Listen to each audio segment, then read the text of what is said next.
Okay, here we've got a inclined plane question. So we've got a 20 kilo mass is held on a smooth plane by a force acting up the plane. So it's smooth, so it's no friction. By a force acting up the plane. If the plane is inclined at 30 degrees, find the magnitude of the applied force. So we have an inclined plane here of 30 degrees, and then we've got our mass on that inclined plane. Now I'm going to set my axes up, so this here is my x-axis, and this here is my y-axis. So my normal force goes up there, and then dropping down perpendicular is my weight force there. Okay, so we've got no friction, but we've got a force acting up the plane.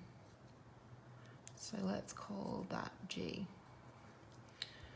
Now it's being held, so we're assuming that it's at equilibrium. So all my forces added together equals 0.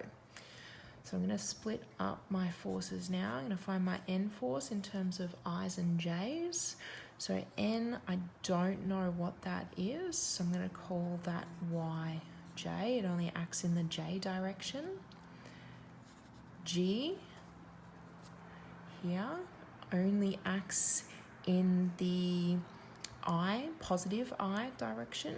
So I'm going to call that X here. And then W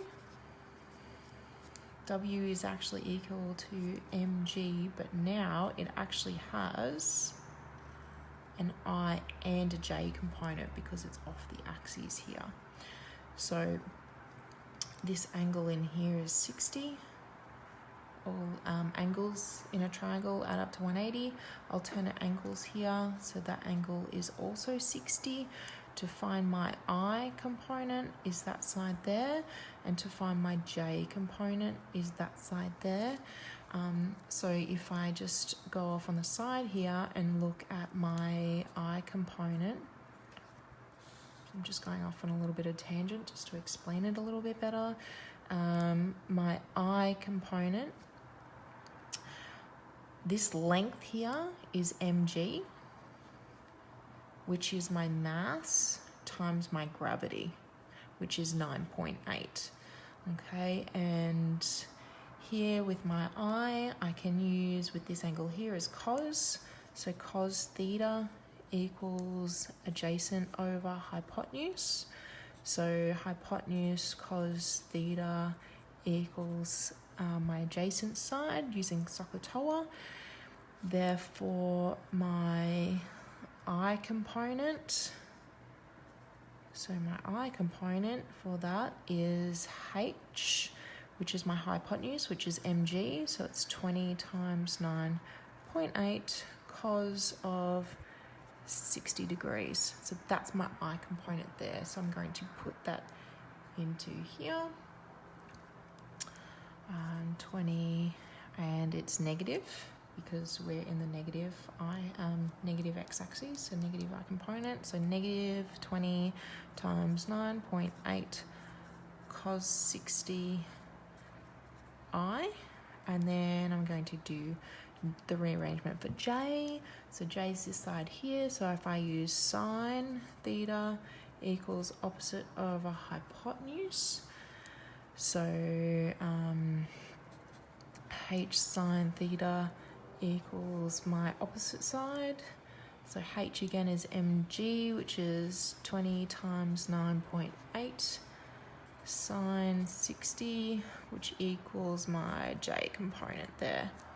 So I'm just going to fill in my J component, and again that's negative, so negative 20 times 9.8 sine 60 J. Okay, so these are my three forces acting on the mass. So the sum of all my forces must equal 0 because it's being held up. So it's stationary. So all my I components should add up to be 0 and all my J components should add up to be 0. So here I can find my, let's equate I components.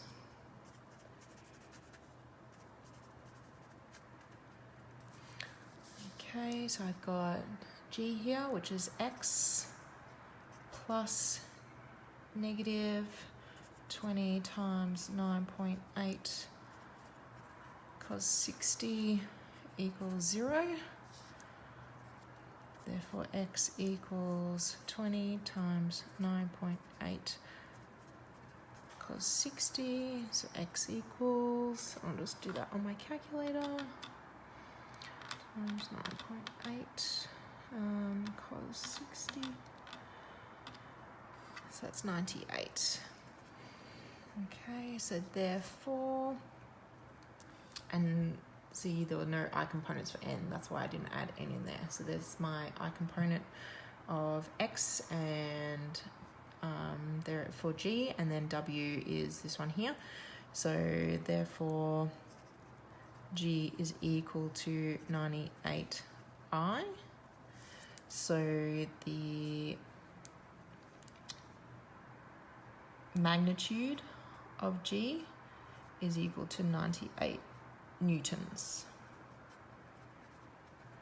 Okay, so that's my force there. If I wanted to find my my normal force, I would equate my J components.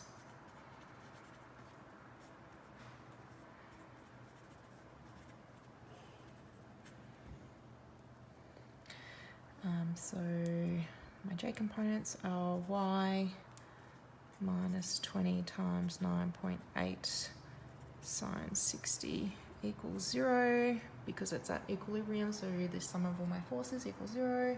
So Y equals 20 times 9.8 sine 60.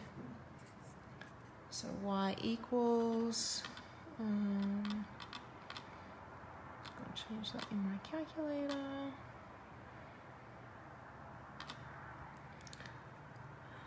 169.7.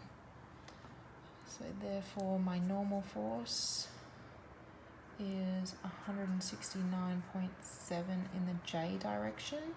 So therefore the magnitude of N is equal to 169.7 newtons.